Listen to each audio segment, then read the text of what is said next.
Hi hello' নমস্কাৰ জ্ঞান সাগৰ YouTube চেনেললৈ আপোনালোকক সকলোকে স্বাগতম জনালোঁ।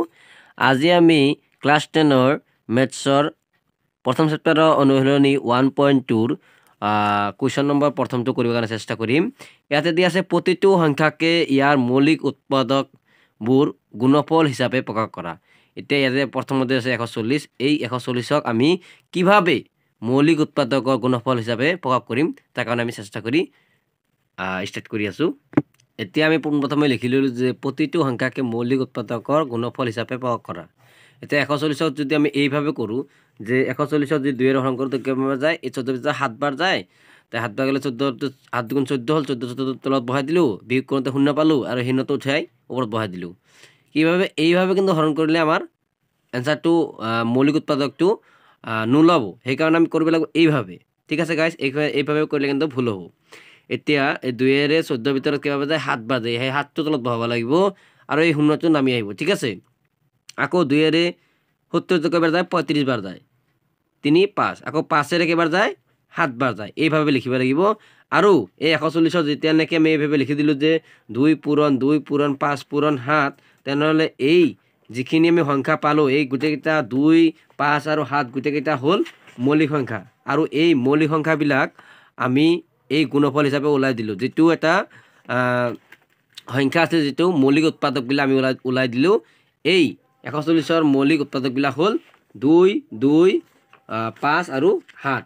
এইখিনিতে আমাৰ এই উত্তৰটো ওলাই গ'ল। এতিয়া আমি লিখি দিলোঁ যে এতেকেদি 140ৰ মৌলিক উৎপাদকবোৰ হ'ল 2 2 5 আৰু 7। ইয়াক আমি লিখিব পাৰোঁ, ইয়াক যদি আমি এই 2টো 2 বাৰ আহিল মানে এনেকৈও লিখিব পাৰোঁ, 2 2 স্কুৱেৰ আৰু 5 পূৰণ 7। আমি এনেকৈও এনচাৰটো লিখিব পাৰোঁ। ঠিক আছে গাইজ, এনেকৈ লিখিলেও উত্তৰটো হৈ যাব। এইখিনিতে আমাৰ এই 1 নম্বৰ প্ৰশ্নৰ 1 নম্বৰ ভাগৰ প্ৰথম প্ৰশ্নটো উত্তৰটো সম্পূৰ্ণ হ'ল। এতিয়া চোৱা দ্বিতীয় নম্বৰ কুৱেশ্যনটো লৈছোঁ। 1 নম্বৰৰ দ্বিতীয় 1.2ৰ 56 দি আছে 156। এই 156টো আমি হৰণ কৰি 2ৰে হৰণ কৰিলোঁ। 15 ভিতৰত 7 বাৰ যায়, এক বাকী থাকে 1টো ইয়াতে ল'লোঁ, 16 হ'ল, 16 ভিতৰত 8 বাৰ যায়। আকৌ 2ৰে হৰণ কৰিলোঁ, 7ৰ ভিতৰত 3 বাৰ যায়, এক বাকী থাকে ইয়াতে দিলোঁ 18, 18 ভিতৰত 9 বাৰ যায়। আকৌ 3ৰে দিলোঁ, 3ৰে দিওঁতে 1 বাৰ গ'ল, 9 ভিতৰত 3 বাৰ গ'ল।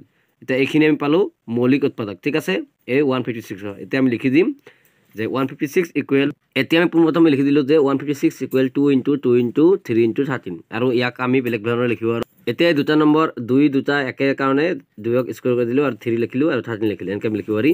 এতিয়া এতেকে দি লিখি দিম। এতিয়া আমি তলত লিখি দিলোঁ এতেকে দি 156ৰ মৌলিক উৎপাদকবোৰ হ'ল 2 স্কুৱেৰ পূৰণ 3 পূৰণ 13। এইখিনিতে আমাৰ এই দ্বিতীয় নম্বৰ ভাগটোৰ প্ৰশ্নটোৰ উত্তৰ সম্পূৰ্ণ হ'ল। এতিয়া তৃতীয় নম্বৰ প্ৰশ্নটো কৰিবৰ কাৰণে আমি চেষ্টা কৰিম। এতিয়া আমি পোনপ্ৰথমে লিখিলোঁ যে 3 8 2 5 দিয়া আছে 1 নম্বৰ কুৱেশ্যনৰ তৃতীয় ভাগটোত। এতিয়া এই সংখ্যাটোক আমি 5ৰে হৰণ কৰি দিলোঁ, 2ৰে আৰু 3ৰে নাযায় কাৰণে 5ৰে দিলোঁ। মৌলিক সংখ্যা 5টো হ'ব নেক্সটটো। এই 5ৰে হৰণ কৰোঁতে এইখিনিত 38 কেইবাৰ যায়, 7 বাৰ যায়। 7 বাৰ গ'লে কিমান বাকী থাকে? বাকী থাকে তোমাৰ যেতিয়া 7 35 হ'ল, 2 বাকী থাকে 35 হ'ল, ইয়াতে 3 বাকী থাকে, 3টো ইয়াতে বহি গ'ল, 32 হ'ল। 32ৰ 5 কেইবাৰ যায়? 6 বাৰ যায়। থাকে 2 বাকী থাকে, 2টো ইয়াতে বহিল, 25 হ'ল। 25টো কেইবাৰ যায়? 5 বাৰ যায়। 5 যাওঁতে আকৌ কি হ'ল? 5 আকৌ 5ৰে দিলোঁ, 5ৰে 7ৰ ভিতৰত কেইবাৰ যায়? 1 বাৰ যায়। 2 বাকী থাকে, 2টো ইয়াতে দিলোঁ, 26 হ'ল। 26ৰ 5 কেইবাৰ যায়? 5 বাৰ যায়। 5 যাওঁতে থাকে কিমান? 1টো ইয়াতে বহাই দিলোঁ, 15 হ'ল। 15ৰ ভিতৰত 5 কেইবাৰ যায়? 3 বাৰ। আকৌ কি কৰিলোঁ? এই 3ৰে হৰণ কৰিলোঁ। হৰণ কৰোঁতে 3ৰে 15ৰ ভিতৰত 5 বাৰ যায় আৰু 3ৰ ভিতৰত 1 বাৰ যায়। আকৌ এই 3ৰে হৰণ কৰিলোঁ, 5ৰ ভিতৰত 1 বাৰ যায়। 2 বাকী থাকে, 2টো আগত বহিলে 21, 21ৰ ভিতৰত কেইবাৰ যায়? 3 7 বাৰ যায়। আমি এইখিনি উৎপাদকবিলাক পাই গ'লোঁ। এতিয়া আমি লিখি দিম যে 3 8 2 5 ইকুৱেল এইখিনি সংখ্যাখিনি আমি লিখি দিম। এতিয়া আমি পোনপ্ৰথমে লিখি ল'লোঁ যে 3 8 2 5ৰ এইখিনি আমি উত্তৰ পালোঁ 5 × 5 × 3 × 3 × 17। এইখিনি গোটেইকেইটা হ'ল মৌলিক সংখ্যা। এতিয়া এই সংখ্যাটোক আমি এই দুটা সংখ্যা পাইছোঁ, এইটোক আমি আৰু এটা ফৰ্মুলা লিখিব পাৰি, সেইটো লিখি দিওঁ। এতিয়া আমি লিখি দিলোঁ যে এনেকৈ লিখিব পাৰি 5 স্কুৱেৰ ইনটু মানে দুটা পালোঁ কাৰণে স্কুৱেৰ কৰি দিলোঁ, 3 দুটা পালোঁ কাৰণে স্কুৱেৰ কৰিলোঁ, 3 স্কুৱেৰ ইনটু 17। ঠিক আছে, এইফালে লিখিব পাৰোঁ। এতিয়া যদি লিখি দিম যে 3 8 2 5ৰ মৌলিক উৎপাদকবোৰ হ'ল, এতিয়া আমি লিখি দিলোঁ যে এইখিনি লিখি দিলোঁ 3 8 2 5ৰ মৌলিক উৎপাদকবোৰ হ'ল 5 স্কুৱেৰ 3 স্কুৱেৰ এণ্ড 17। এইখিনিতে আমাৰ এই 1 নম্বৰ প্ৰশ্নৰ তৃতীয় পাৰ্টটো সম্পূৰ্ণ হ'ল। এতিয়া চতুৰ্থ পাৰ্টটো কৰিবৰ কাৰণে চেষ্টা কৰিম। এতিয়া আমি পোনপ্ৰথমে লিখি ল'লোঁ যে 5005ক আমি হৰণ কৰি দিলোঁ 5 হৰণ কৰিলোঁ 5 ভিতৰত 5 একবাৰ যায় 0 0 0 নামি গ'ল আৰু 5 ভিতৰত একবাৰ যায় তো এই 1001ক 7 হৰণ কৰিলোঁ 10 ভিতৰত এবাৰ যায় 3 থাকে 3 ইয়াতে বহি 30 হ'ল 30 ভিতৰত 7 কেইবাৰ যায় 7 4 28 2 থাকে 2 ইয়াতে বহাই দিলোঁ 21 হ'ল 21 3বাৰ যায় 7 তেনেহ'লে এইখিনি পাই গ'লোঁ আকৌ 11 দি হৰণ কৰিলোঁ 11 ভিতৰত এবাৰ যায় আৰু কিমান থাকে বাকী 3 3টো আগত বহি গ'ল 33 হৈ গ'ল 33 ভিতৰত কেইবাৰ যায় 11 3বাৰ যায় তেনে 13 হৈ গ'ল এইখিনি সংখ্যা আমি ইয়াতে ফৰ্মেটত লিখি দিম এতিয়া আমি লিখি দিলোঁ যে 5005 ইকুৱেল 5 into 7 into 11 into 13 এতিয়া এইখিনি আমি লিখি দিম এতেকে দি যে 5005 মৌলিক উৎপাদকবোৰ হ'ল এইখিনি এতিয়া লিখি দিলোঁ যে 5005 মৌলিক উৎপাদকবোৰ হ'ল 5 into 7 into 13 into 11 into 13 এইখিনিতে আমাৰ উত্তৰটো সম্পূৰ্ণ হ'ল 1 নম্বৰ কুৱেশ্যনৰ 4 নম্বৰ পাৰ্টটো এতিয়া 5 নম্বৰ পাৰ্টটো কৰিব কাৰণে চেষ্টা কৰিম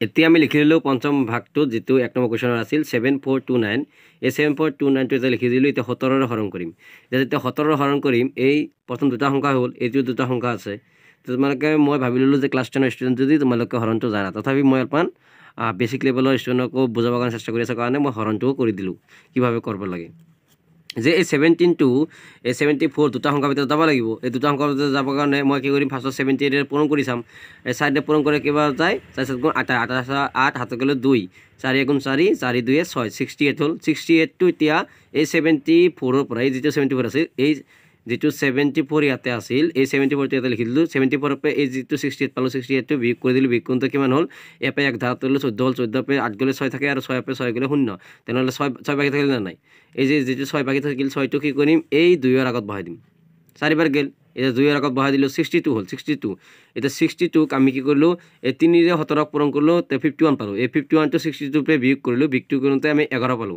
যেতিয়া যে 3 বাৰ গ'ল এই 3 বাৰ লিখি দিলোঁ আৰু 11 পালো এই 11 টো এই 9 ৰ আগত বহাই দিলে তেনেহ'লে 119 হৈ গ'ল এতিয়া 17 ক হাতেৰে পূৰণ কৰিলোঁ হাতেৰে পূৰণ কৰোঁতে কিমান হ'ল 119 হ'ল তে 119 পৰা 119 গ'লে 0 এতিয়া আমি এই 7 বাৰ গেল এইখিনি পালো এতিয়া নেক্সট স্টেপ এতিয়া 19 ৰে হৰণ কৰিম এতিয়া 17 ৰে নাযায় এখানে 19 ৰে হৰণ কৰিম 19 হৰণ এতিয়া 17 ৰে নাযায় এখানে 19 ৰে হৰণ কৰিম এতিয়া 19 ৰে হৰণ কৰোঁতে কেনে কি হ'ব তাক আমি চাবৰ কাৰণে চেষ্টা কৰি আছো এতিয়া চোৱা আমি 19 ৰে কি কৰিব লাগে 43 ভিতৰত হৰণ কৰিব লাগে এতিয়া 43 ভিতৰত যেতিয়া 19 ৰে হৰণ কৰি 19 ৰে হৰণ কৰোঁতে 19 দুই বাৰ কৰিলোঁ 2 2 9 18 18 হাতে গ'ল 1 2 1 2 1 3 38 হৈ গ'ল 38 টো আমি এই 43 পে এতিয়া বিয়োগ কৰিম চাও কিমান পাম এতিয়া আমি বিয়োগ কৰি দিলোঁ যে 43 পে 38 বিয়োগ কৰিলে কিমান থাকে 5 থাকে তেনেহ'লে 5 থাকাৰ পিছত এই 5 টো কি কৰিম যাইফালে এই 7 আগত বহাই দিম তেনেহ'লে হ'ব 57 এই 57 ভিতৰত 19 কেইবাৰ যায় 3 বাৰ পূৰণ কৰি চাও 19 ৰে 3 বাৰ পূৰণ কৰি চাও 19 ৰে যেতিয়া 3 ৰে পূৰণ কৰিম 3 গুণ 27 27 7 হ'ল 7 গ'ল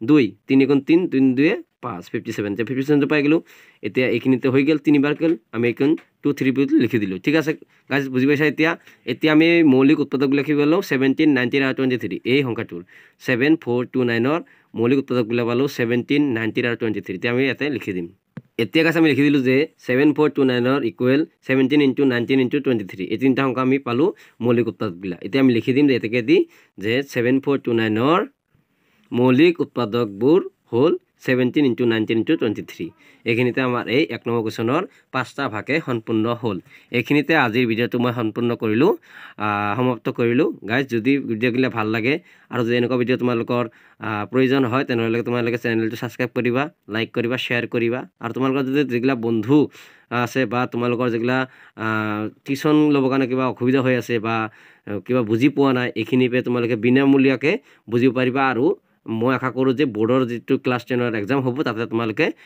ভাল মাৰ্ক পাই ফেলে পাছ হ'বা এইখিনিতে মই এই ভিডিঅ'টো সমাপ্ত কৰিলোঁ থ্যাংক ইউ গাইজ ফৰ ৱাচিং মাই ভিডিঅ'